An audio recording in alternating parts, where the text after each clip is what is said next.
nemám zácpu. Mě se chtěl zvracet. Vypijte to, snad mám podélný. No co to je? Tak počkejte, já se na to podívám.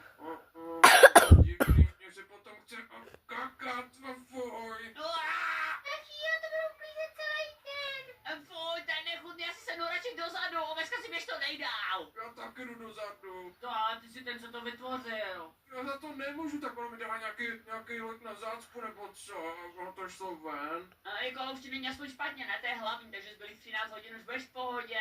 No pořád se mi chce čurat, nechceš tohle? Fuj, to pít fakt nebudu. No tak počkej, když se tam můžu vykajte vyzvracet, tak to můžu jít čurat, ne? Rejle, to radši nechci vidět, ale radši za tebou, Oveska si. Jak se ti užíváš let? Dobrý.